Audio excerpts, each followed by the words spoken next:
3.5 million people from the age 140 to 149 years old.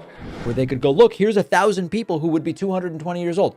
Okay, but do you have proof they're getting Social Security money right now? 1.3 million people are on Social Security from the age 150 to 159. Trump couldn't remember his own cabinet members, calling Pompeo, Popey, and Mnuchin Munchkin like he was playing some bizarre White House version of Guess Who. Even his supporters were cringing. David Pakman breaks down how these aren't just funny slip-ups anymore. They're getting more frequent and more concerning. Is this the guy Republicans want with the nuclear codes? Stick around as we show you the evolution from small gaffs to complete mental meltdowns. Before we move on, I'd like to ask you a small favor. If you appreciate this content, please take a second to like this video and subscribe to the channel. Over 98% of you watch the videos without subscribing. It costs you nothing, but it makes a huge difference to us. So, did you click the subscribe button? Great. Thank you so much. Now, back to the video. Ever played that awkward party game where someone slaps a sticky note on your forehead with a celebrity name and you have to guess who you are? Well, Trump's playing this game every day, except with people he personally hired. It's like watching your grandpa forget who's who at Thanksgiving dinner, but this grandpa wants to be president again. Remember Trump's rally in Miami? That wasn't just a random brain hiccup. Completely unproven allegations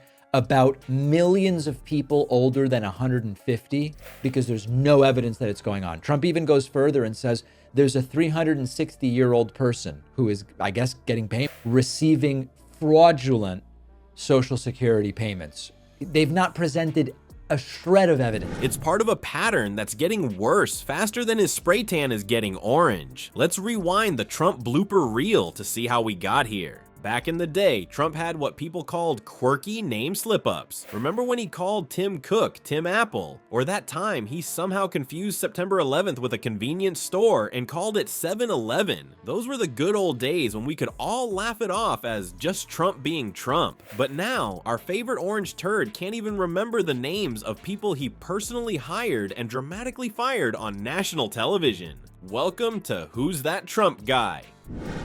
And generally dissembled as he seemed feeble and addled, certainly low energy, at a so-called investor conference in Miami, where he forgot the names of people in his cabinet. The game show where no one wins and democracy loses.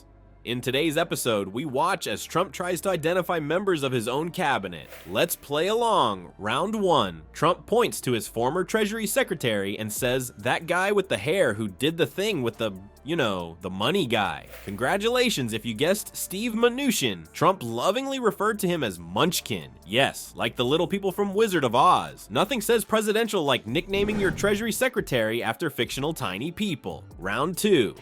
The big guy who went to that place with he was very good at the talking. That's right, folks. It's Mike Pompeo, but Trump can't remember his name either, so he calls him Popey. Is he confusing his Secretary of State with a cartoon sailor who gets strong from eating spinach? Maybe Trump should try some vegetables himself. What's truly painful is watching Trump's default setting kick in when his memory fails. He's a great guy, tremendous guy. Nobody knows more about guys than me.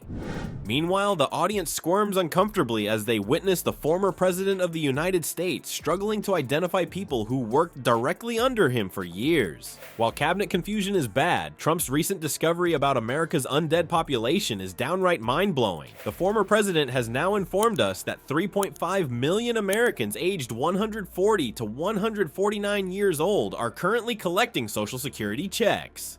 3.5 million people from the age 140 to 149 years old. Where they could go, look, here's 1,000 people who would be 220 years old. Okay, but do you have proof they're getting Social Security money right now? 1.3 million people are on Social Security from the age 150 to 159. That's right, millions of people who were supposedly alive during the Civil War are somehow still cashing government checks today. But wait, it gets better. According to Trump's math wizardry, there are also 1.3 million Americans between 150 to 159 years old doing the same thing. And over 130,000 people are on Social Security over the age of 160 years old. Social Security record. of people whose birth dates are in the 1800s that they could come up with. 039 people, think of it, over 1,000 people between the ages of 220 to 229.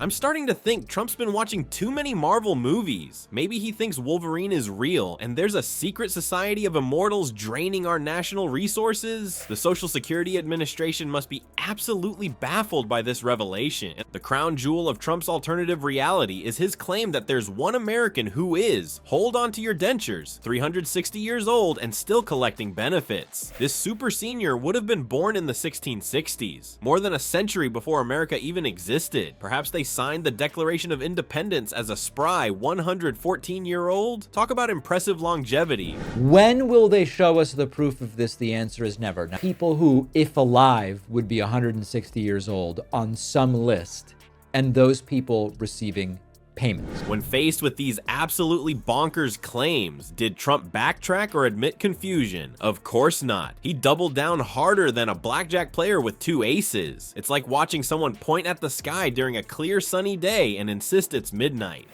There is a huge difference between the Social Security Administration proof that people aged that a million people age 160 are getting payments. The answer is never, because it's not happening. The awkward silence as reality collides with Trump's fantasy world is almost painful to witness. But Trump's detachment from reality takes a much darker turn when he starts applying his alternative facts to world leaders. He recently called Ukraine's President Zelensky a dictator, the same Zelensky who won a Democratic election with 73% of the vote. Meanwhile, Trump continues to heap praise on actual authoritarian figures like Putin, who's busy invading sovereign nations when he's not disappearing political opponents. As David Pakman astutely points out, this isn't just a case of an old man getting confused. These aren't innocent senior moments we're witnessing. These statements reveal a dangerous combination, a deteriorating mind that's increasingly attracted to authoritarian leadership styles. Look, we've had our laughs, but as David Pakman points out, Trump's cognitive decline isn't just comedy gold. It's a serious national security threat. This isn't about scoring political points anymore. It's about a man who wants his finger back on the nuclear button while his brain continues its farewell tour. Recent polling shows these bizarre episodes are finally registering with voters. People are watching this orange turd ramble about imaginary centenarians and mixing up world leaders, and they're getting genuinely scared. When Pakman breaks it down, the trajectory is clear. What started as funny slip-ups has morphed into complete detachment from reality. The real kicker? The more Trump's mind deteriorates, the more he gravitates towards strongman tactics. It's like watching someone try to compensate for their fading mental capacities by doubling down on the only thing they remember, that they like power and want more of it.